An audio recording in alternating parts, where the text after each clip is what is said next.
All things are noble in the mind of nobility. All things are godlike in the mind of God. All things are righteous. There is nothing that is wrong. The world is as such. Every decision that is made by anyone is absolutely in complete awareness of God, if one is of God nature. And what isn't of God's nature? Not a thing. It's all good in God's eyes, yes. The moment that we separate ourselves from that is the moment that we can find any decision to be right or wrong, left or right. It can be judgment. There is no judgment. There is if I have a thought that is different than yours, whose thought becomes righteous? Whose becomes judgment? How can it be? If God is in everything and I am God and you are God, then any decision that is made, any action, anything that occurs is all under the giant umbrella inside the bubble, within the soul of what the nobility, what the nobles, what the king would believe, what the God would believe, what the God is.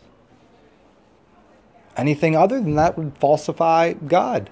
To claim that anything outside of you is God would claim that you are not. Then I cannot accept or reject or even listen to your opinion on anything. That's the idea, right? So when it comes to these terms of what's the righteous thing to do, who are you to judge? There's this interesting foundation that says who are you not to? Who are you not to make a decision?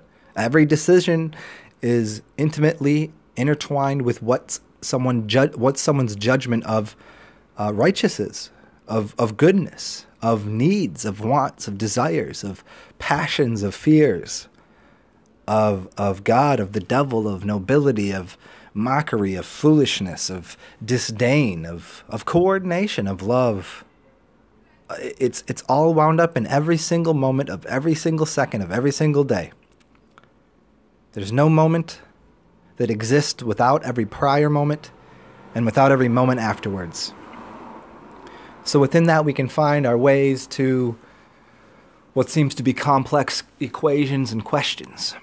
And we can upgrade our consciousness. If there is a way to upgrade it, we can put ourselves in a higher form or perspective and think and say, what is the most righteous, noble, godlike thing to do?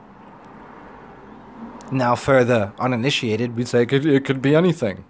And certainly it could be. I would fight for you to believe that.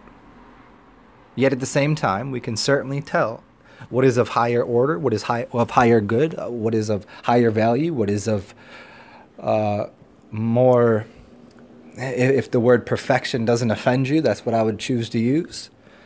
What is of higher quality. That is. I would tentatively say that the word quality is the organizing factor in all of the assessments, that if there is some being that is a God, they would say, what is the quality thing to do in this moment of time that I have? What is it? How can it be done? How can it be accomplished? What is it? What is quality? And that question could be wrapped up in this statement. You're walking along the river, and your two children are with you, and there's let's just say there's no food to be found anywhere. There's just some water there, and there's fish swimming in the water. You got a fishing pole, but you don't like to kill fish. You don't like to kill things. You don't like to eat living things. Your kids are sitting there like, Mommy, Daddy, I'm starving. I want to eat. I need to eat.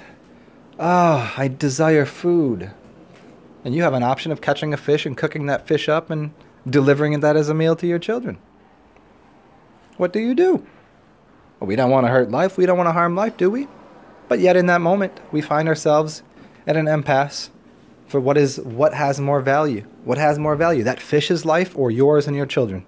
What has more value? Your happiness or that fish's?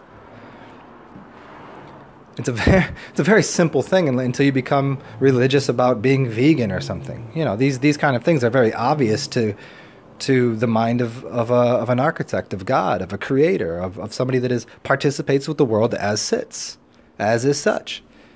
Now, when we extrapolate that into more complex equations and situations to say, hey, right now we're living in a world where we're seeing disease run rampant. We're watching babies born deformed. We're watching people poison our waters. We're watching people poison our food. I mean, there's a lot going on here. So that every moment is more impactful, and there's more seeming. There's some sort of essence to every moment of what to do here with this. That we're left with situations that I've explained it like this. If there's the horse breaks its leg, and you happen to be walking by with your shotgun because you were out in the woods, and you see this horse sitting there, broken leg, on the ground, suffering. Everybody knows, unequivocally, that horse will die. That bone is not going to heal. What do?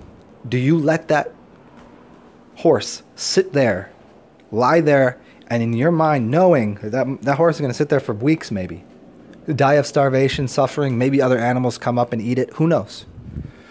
Or you could just take that gun and end the misery and suffering of that horse. What do?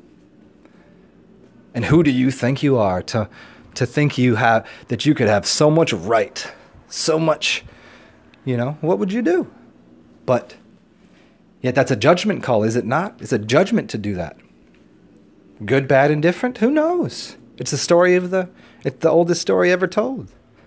About the story of the grandfather, the father, and the son finding the horse in the woods, and then brings the horse back. Oh, isn't it a wonderful day? And father says, yes, it is a wonderful day for finding this horse. And the grandfather says, good, bad, who knows? And then this goes on along, and this is a long story. I'm not going to tell it again here, because if you haven't heard, it's easy to look up. But we can see within this, what isn't noble in the mind of nobility?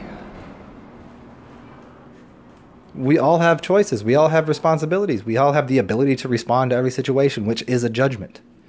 If you like to, if you use the word judgment in a way that is provocative, but if you use the word judgment in the way that it, we're just going to just qualify the situation to find out what is the next, is this helpful to the situation? Is this going to be? That's always what happens. So, in closing, the question is, what isn't God-like in the mind of God? What isn't noble in the mind of nobility? Stay awesome, everybody.